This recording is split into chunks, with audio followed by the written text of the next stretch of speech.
Good evening po sa ating lahat, mga kapatid, at welcome po ulit sa ating daily evening devotional. Ang ating pong devotional ngayong gabi ay may pamagat na A Completed Work. Ito po ay mababasa sa devotional book na God's Amazing Grace, April 30. Ang ating pong key text ay makikita sa Zechariah 4:7. Ang sabi, He shall bring forth the headstones thereof with shoutings, crying, Grace, grace unto it. Ang ating pong first paragraph, sabi dito, Human power did not establish the work of God, neither can human power destroy it. To those who carry forward His work in face of difficulty and opposition, God will give the constant guidance and guardianship of His holy angels. So, yung gawain po ng Diyos ay hindi ito nagsimula dahil sa tao at hindi rin ito kayang sirain ng tao. So kahit gaano po kalakas ang oposisyon, yung pressure, yung mga kumukontra, hindi nila kayang pigilan ang Diyos. At sabi din po dito na kung ikaw ay gumagawa ng tama at pinapatuloy mo ang gawain ng Diyos kahit mahirap, may mga struggles, may mga problema, may mga nag-uupos, hindi kanya pababayaan. So, bibigyan kanya ng gabay at proteksyon. And He will send His angels to encamp around you and para umalalay sa'yo. So, wala pong dapat ipag-alala. So, kung tayo man po ay tapat sa Kanya, tutulungan niya tayo at iingatan kahit anong laban ang dumating. His work on earth will never cease. The building of His spiritual temple will be carried forward until it shall stand complete, and the headstone shall be brought forth with shoutings, Grace, grace unto it. So, ang gawain po ng Diyos dito sa mundo ay hindi titigil. Kahit anong mangyari, may problema, may mga pagdududa ng tao, tuloy pa rin po ang gawain niya. At yung spiritual temple na sinasabi, hindi po ito literal na building. Ito ay yung mga tao na binabago ng Diyos, yung mga buhay na unti-unting ginagawang mas mabuti, mas makadiyos, at mas ayon sa kanyang kalooban. At darating ang panahon na magiging kumpleto ito, meaning matatapos din ang gawain ng Diyos. At yung sabi dito na grace, grace unto it, ito ay parang celebration, ito ay parang sigaw ng kagalakan at pasasalamat. Ibig sabihin, hindi dahil sa lakas ng tao o sa effort ng tao ay kaya natapos ito, kundi dahil sa grace, dahil sa biyaya at habag ng Panginoon, dahil sa kanyang tulong at kanyang kabutihan at kapatawaran. So, yun, ang ginagawa ng Diyos sa buhay ng tao at sa mundo ay tuloy-tuloy hanggang sa matapos ito at sa huli makikita na lahat ay dahil sa kanyang biyaya at hindi sa sarili nating lakas. Christ has given to the church a sacred charge. Every member should be a channel through which God can communicate to the world the treasures of His grace, the unsearchable riches of Christ. So, binigyan ni Kristo yung iglesia ng isang mahalagang responsibilidad. At hindi lang ito para sa mga ministers, pastors, leaders, kundi para sa lahat ng members ng church. Sinasabi dito na bawat isang Kristiyano dapat maging channel o daanan ng Diyos. Ibig sabihin, ginagamit ka ng Diyos para maipakita at maipamahagi sa ibang tao yung kanyang biyaya, yung kanyang kabutihan, awa at pagmamahal niya. At yung treasures of grace, yung riches of Christ, ay hindi ito tungkol sa pera o material na bagay. Ito ay tungkol sa mga spiritual blessings, tulad ng forgiveness, tulad ng hope, peace, at pagbabago ng buhay na galing kay Christ. So, binigyan tayo ng Diyos ng misyon. Gamitin niya tayo para maipakita sa ibang tao ang kanyang kabutihan at pagmamahal, hindi para sa sarilihin, kundi para ipamahagi. There is nothing that a Savior desires so much as agents who will represent to the world His Spirit and His character. There is nothing that our world needs so much as the manifestation through humanity of the Savior's love. Ang pinakamalaking gusto ni Jesus ay magkaroon siya ng mga taong magre-represent sa kanya sa mundo.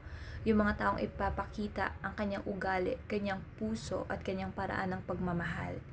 At hindi lang basta magsabi ng tungkol kay Jesus, kundi yung buhay mismo ng tao ang magiging reflection niya. Parang tayo yung salamin na nakikita ng iba si Jesus Christ sa kilos natin, sa salita natin, at sa buhay natin mismo. Tapos sinasabi rin dito na ang pinakakailangan ng mundo ngayon ay yung makita nila ang pagmamahal ni Jesus. Hindi lang sa salita, kundi sa totoong buhay ng mga tao, lalo ng mga tao na nagpo-profess ng mga Christians. Kasi ngayon maraming tao ang nag-iisa, nasasaktan, nawawala ng pag-asa. At madalas, ang paraan ng Diyos para maabot sila ay sa pamamagitan ng ibang tao na nagpapakita ng kanyang pagmamahal at biyaya. So, gusto ni Jesus na makita siya ng mundo sa buhay ng mga tao, sa buhay natin. At ang mundo naman, kailangan na maramdaman ang pagmamahal niya sa pamamagitan natin. The church is God's agency for the proclamation of truth, empowered by Him to do a special work.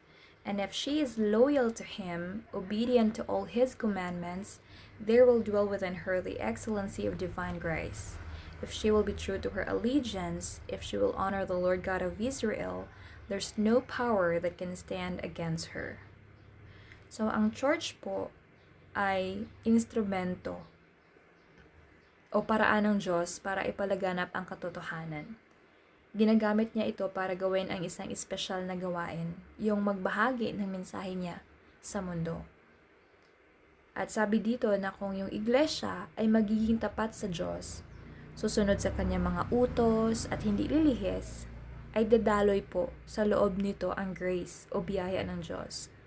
At ibig sabihin, makikita sa kanila ang kabutihan, kapangyarihan at presensya ng Diyos.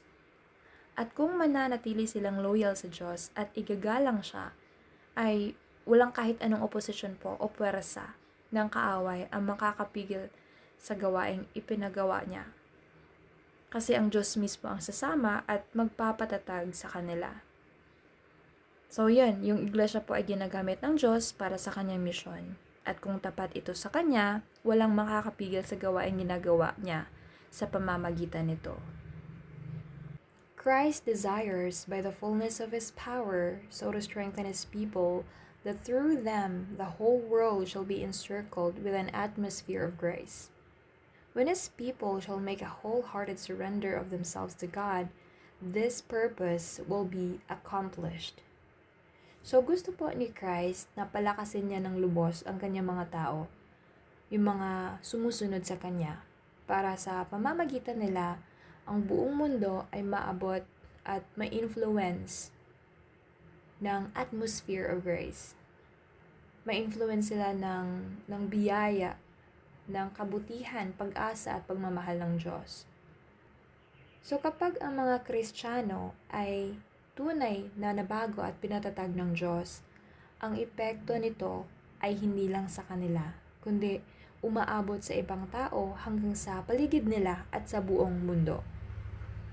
Tapos sinasabi rin na mangyayari lang ito kapag ang mga tao ay buong puso na isinuko ang sarili nila sa Diyos. So ibig sabihin, hindi half-hearted, kundi total surrender. Yung handang sumunod, handang magpagamit at magbago sa Diyos. So yun, gusto-gusto po ni Jesus na palakasin ng mga tao niya para maging daluyan ng kanyang kabutihan sa buong mundo. At mangyayari ito kapag buong puso tayong nagpapasakop sa Kanya. Christ will abide in humanity, and humanity will abide in Christ. And all the work will appear not the character of finite man, but a character of the infinite God. So kapag ang tao ay talagang nakipag-isa kay Kristo, si Kristo ay nananatili sa Kanya. At siya rin ay nananatili kay Kristo. So, ibig sabihin, meron talagang close connection at may intimate relationship. Hindi lang sa salita, kundi sa buhay at gawa. Tapos kapag nangyari yon, yung makikita sa mga ginagawa ng tao ay hindi na lang yung sarili nilang ugali o limitadong kakayahan bilang tao, kundi mas nangingibabaw na yung character ng Diyos, yung kabutihan, love, yung patience at holiness niya. So kapag si Kristo ay nasa buhay ng tao at ang tao ay naka-attach kay Kristo, ang makikita sa buhay niya ay yung character ng Diyos mismo. The goodly fabric of character brought out through divine power will receive light and glory from heaven, and will stand before the world as a witness pointing to the throne of the living God. Then the work will move forward with solidity and redoubled strength. So kapag ang isang tao ay nabuo at nabago ang kanyang karakter sa tulong ng Diyos, yung pagiging mabuti niya, tapat, mapagmahal at may disiplina, hindi lang ito galing sa sarili niyang effort, kundi galing sa divine power o sa tulong ng Diyos. So, yung tao na ito ay nagiging siyang ilaw sa ibang tao din. At makikita ng mga tao na nasa paligid niya na may Diyos talaga siya sa kanyang buhay. May Diyos na gumagawa sa kanya at He can point people back to God. Tapos, sabi din dito na kapag ganito ang nangyari sa mga tao ng Diyos, mas lalakas pa at mas titibay pa ang gawain ng Diyos. So, hindi siya mahihina, kundi mas magiging solid at mas mabilis ang pag-usad nito. So, kapag na-change tayo, na-change yung character natin, nagiging patunay tayo nagiging witness tayo sa buong mundo. At dahil dito, mas lalong lumalakas at tumitibay ang gawain ng Diyos. So, dito po, nagtatapos ang ating devotional mga kapatid. At natutunan natin na ang gawain ng Diyos sa mundo ay hindi nakasalalay sa tao, kundi sa kanyang sariling kapangyarihan at hindi ito mapipigilan o masisira ng kahit anong oposisyon.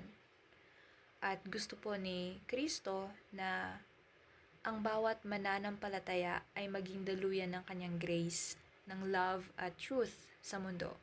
Gusto niya na makita siya sa buhay ng tao na ang kanyang karakter ang mas nangingibabaw kaysa sa sarili nating likas na ugali.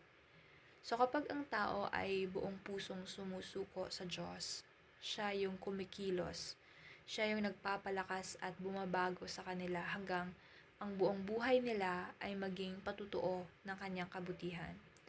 At sa pamamagitan nito, ang mundo ay unti-unting napapalibutan ng impluwensya ng kanyang grace. At sa huli, ang gawain ng Diyos ay magpapatuloy ng matibay hanggang sa makita ng lahat ang kaluwalhatian niya. Hindi dahil sa tao, kundi dahil sa Diyos na kumikilos sa tao. So hanggang dito na lang po mga kapatid. Purihin ang Diyos at God bless sa ating lahat.